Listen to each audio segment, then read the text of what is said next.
That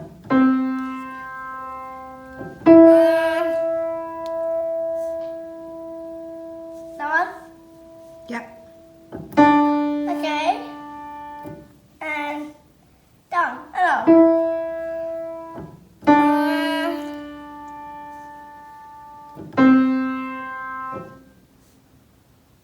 Lower. Lower. Yeah, that one.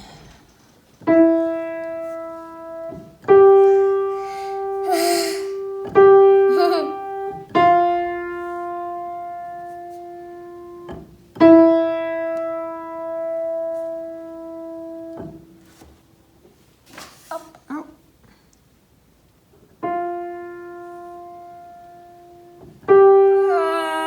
Lower and down. Yeah. And hello. And read. And rest. And read. And read. Well done. There we go. Read. Hello. Long time no video. So I stopped making videos a couple of months ago when I took on a new responsibility at our church with like a girls group. So there was just too many things going on. So videos was a way that I cut back for a while. And it's also been very busy at school as well. But this week our Hannah and Esther have been sick all week. Last weekend, me and the children went up to my parents for the weekend because my sister from America was out and we had kind of family time together on the weekend, which was really nice. But on the way home, Esther had a fever and yeah, Hannah hasn't been well since then either. It's our second time getting sick this term already. And it's only like, what, week 4, week 5. So this year we've just had so much sickness. Other years we don't, but anyway, last week or the week before, I also resigned my teacher aide job for next year. So next year I'm hoping to have a bit more time, so maybe I will make videos again more regularly then, but who knows. But one thought that I've been thinking about recently, because I know a lot of things have been happening here lately with people getting sick and or going overseas and things like that, and it's just made me realize how much I rely on people or rely on different things instead of relying on God. And when they're taken away, then you realize how much you rely on them. But I'm thinking about how, like, the Bible talks about God, how he goes with us, how he's with us, he goes before us. And, you know, when we have God with us, we have the source of everything. So, like, for example, Joseph was in prison and yet he had God with him. So when you have God with you, you have the source of all joy.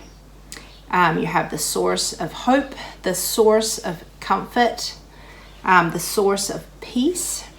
So even though you might not have, you know, comforts or things that you, things that make you happy, if you have God, you have the source. And so even when we go through hard times, like Joseph, or even like Paul and Silas in prison, they were, you know, it was such a horrible thing, and yet they could sing and praise God because they had the source of joy with them.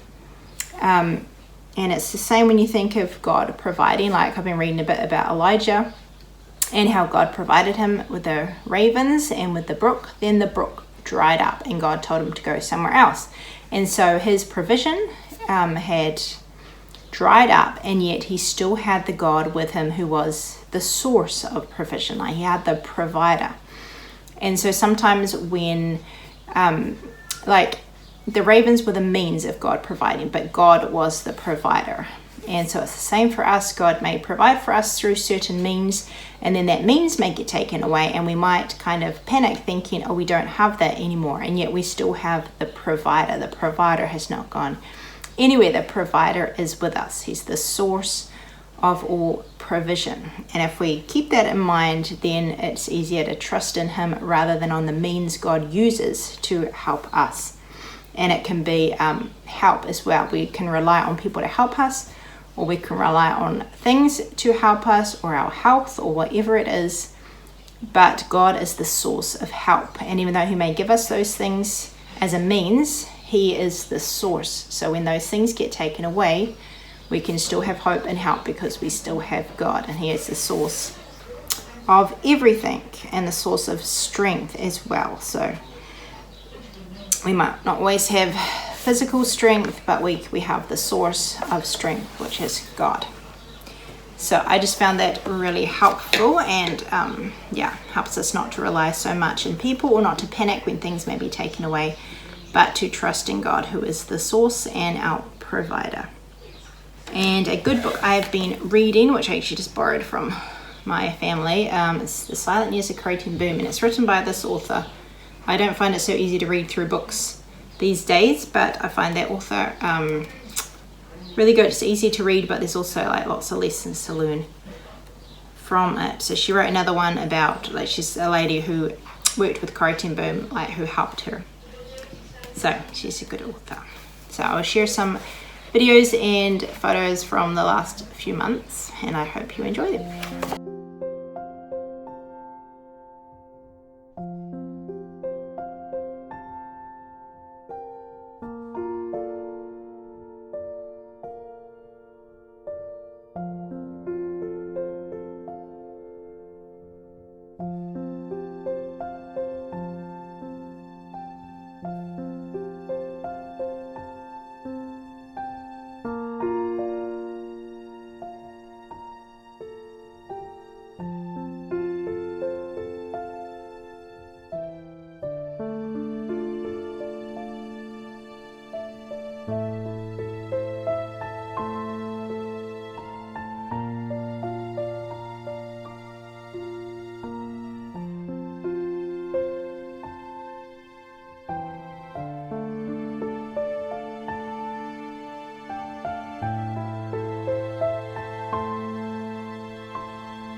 She'll be coming round the mountain when she comes. Yeehaw! She'll be coming round the mountain when she comes. Yeehaw! She'll be coming round the mountain. She'll be coming round the mountain. She'll be coming round the mountain when she comes. Hey ho!